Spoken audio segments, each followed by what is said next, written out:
آج کا عمل نہایت آسان ہے۔ عمل کا طریقہ کار نہایت ہی آسان ہے۔ اس عمل کو مرد عورت دونوں کر سکتے ہیں، مسلم غیر مسلم دونوں کر سکتے ہیں۔ عمل کا عنوان ہے 10 منٹ میں شیطانی پری کی حاضری۔ یہ دولت والی پری ہے، اس سے آپ جتنا چاہو دھن دولت لو۔ جب اس کی حاضری آپ کے سامنے آئے گی تو اس کو دیکھ کے آپ کی حیرت گم ہو جائے گی کہ اس نے اتنا سونا چاندی ہیرا جواہرات کا زیورات پہنے ہوں گے۔ جب یہ اپنے عمل کے پاس آتی ہے تو اتنا دھن لے کے آتی ہے کہ عام بندے کی سوچ سے ہی بات باہر آئے۔ چینل کو سبسکرائب کر لیں تاکہ عملیات کی نئی سے نئی ویڈیو آپ کو ملتی رہے اور آپ لوگوں کے علم میں اضافہ ہوتا رہے۔ اس عمل کو کرنے کے بعد آپ کو کسی دوسرے عمل کی ضرورت نہیں ہے، ایک ہی عمل کافی ہے تمام تر جائز اور ناجائز کاموں کے لیے۔ اور خاص کر میری ان بہن اور بھائیوں سے التجا ہے کہ جو لوگ پریوں کی تسخیر کرنا چاہتے ہیں یا جو لوگ جن کے پاس پریوں کی تسخیر ہے، میری اس بات کو اچھے سے سمجھنا ہے، ٹھیک ہے؟ آپ جب عمل کے لیے بیٹھو تو آپ کے دل میں یہ ہونا چاہیے کہ میں اس کی حاضری کو تسخیر کر کے اس سے لوگوں کا بھلا کروں گا، دھن دولت لوں گا اور اپنی غریبی کو دور کروں گا، یا جو میرے پرسنل کام ہیں وہ کرواؤں گا۔ اگر آپ کے دل میں یہ بات آ گئی کہ میں عمل کو کر کے فلاں کو تنگ کروں گا، فلاں کو یہ کروں گا، تو آپ کبھی بھی عمل میں کامیاب نہیں ہو سکتے۔ یہ میرا برہا کا آزمودہ تجربہ ہے۔ کئی ایسے شاگردوں کو عمل پر بٹھایا کہ جو پہلی برات ہی کامیاب ہو گئے اور کئی 11 دن تک عمل کرتے رہے، کامیابی نہیں ملی۔ تو یہی بات ہے کہ آپ اگر دل میں کسی کی قسم کا کوئی کھوٹ لے کے نہیں بیٹھو گے تو کامیابی ہوگی، اگر کھوٹ لے کے بیٹھو گے تو کامیابی نہیں ہوگی۔ اس عمل کو آپ نے رات 12 بجے کرنا ہے، مشرق کی طرف منہ کر کے کرنا ہے، جس طرف سے سورج نکلتا ہے۔ مرد کرے عورت کرے، ایک ہی رنگ کے کپڑے پہننے ہیں اگر آپ نے، اور ٹھیک ہے۔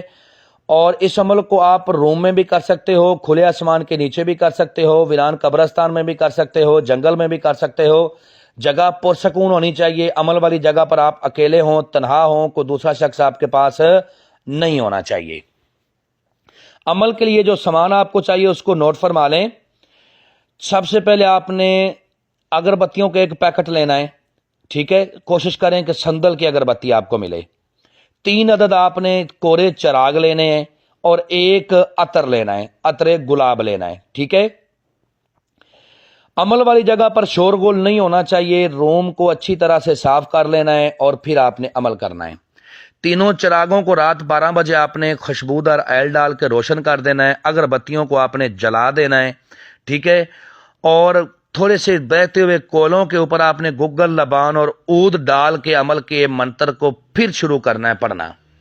اثار اس عمل میں آپ نے لازمی کرنا ہے۔ مسلمانوں کا اثار میں بتا رہا ہوں کہ اول آخر 11 بار درود ابراہیمی پڑھیں، بیچ میں 11 بار آیات الکرسی اور 11 بار سورۃ فاتحہ، ٹھیک ہے؟ یا حفیظو یا حافظو، اس کو 21 بار پڑھنا ہے، یا حفیظو یا حافظو، یہ 1 بار ہوا۔ اور آپ نے نیو چاقو پہ، چھری پہ یا شہادت والی انگلی کے اوپر دم کر کے گول دائرے کی صورت میں اثار لگانا ہے۔ اثار کے اندر ہی آپ کے چراغ ہوں، اثار کے اندر ہی آپ کا بخور ہو، اثار کے اندر ہی آپ نے اگربتیوں کو لگانا ہے۔ اور عمل کے دوران جس منتر کو آپ نے ورد کرنا ہے وہ آپ کو سکرین پر بھی نظر آ رہا ہے، میں بھی پڑھ کے سناتا ہوں تاکہ کسی قسم کی کوئی غلطی نہ ہو۔ موہنی حیودن محیودن الحاضر حاضرن، موہنی حیودن محیودن الحاضرن، 101 بار اس کی تعداد ہے۔ جیسے ہی آپ کی تعداد پوری ہوگی آپ نے پھر کوئلوں کے اوپر لبان، گگل اور عود ڈالنا ہے، اور اس کی تعداد پوری ہوتے ہی آپ کے سامنے ایک خوبصورت روپ میں لڑکی کی انسانی شکل میں ایک عورت آئے گی۔ وہ آ کے کہے گی کہ میں حاضر ہوں، میرے آقا جو بھی میرے لیے حکم ہے مجھے بتائیں، میں آپ کا ہر کام کرنے کے لیے تیار ہوں۔ تو آپ نے کہنا ہے کہ میں چاہتا ہوں کہ تم اپنی دوبارہ حاضری کا طریقہ کار بتاؤ، میرے جائز ناجائز کام کرنے کا وعدہ کرو۔ وہ باخوشی آپ سے وعدہ کرے گی اور اپنی دوبارہ حاضری کا طریقہ کار بھی بتائے گی۔ اس سے جو عہد و پیمان کرنے ہیں وہ یہ ہیں، اور جو میرا بھائی اس عمل کو نہ کر سکتا وہ اس کی حاضری ہم سے ٹرانسفر بھی لے سکتا ہے۔ کہ قسم کھاؤ اپنے باپ ابلیس کی کہ جب بلاؤں گا آؤ گی، جدھر بھیجوں گا جاؤ گی، جو کہوں گا کرو گی۔ اس کے بعد آپ نے اس سے دوسری قسم لینی ہے کہ قسم کھاؤ اپنے باپ ابلیس کی کہ مجھے، میرے بیوی بچوں کو، میرے خاندان کو، میرے کاروبار کو کبھی بھی تم کوئی نقصان نہیں دو گی۔ یہ قسمیں لینے کے بعد آپ نے اس سے دوبارہ حاضری کا طریقہ کار پوچھنا ہے۔ جو یہ اپنی حاضری کا طریقہ کار بتائے اس کو فالو کرتے ہوئے لائف ٹائم تک آپ نے اس کی حاضری کرنی ہے اور دنیا کا ہر جائز و ناجائز کام اس سے لینا ہے۔ ہم سے اجازت لے کے، انفارمیشن لے کے پھر عمل کو کریں، انشاءاللہ کامیابی ہوگی۔ امید کرتا ہوں کہ آپ لوگوں کو ہر بات وضاحت کے ساتھ سمجھا دی ہے۔ اگر کسی بات کی سمجھ نہ لگی ہو تو دیے ہوئے نمبرات پر واٹس ایپ پہ رابطہ کریں، انشاءاللہ آپ لوگوں کی بہتر رہنمائی کر دی جائے گی۔ ملتے ہیں دوستو نیکسٹ ویڈیو میں۔ السلام علیکم۔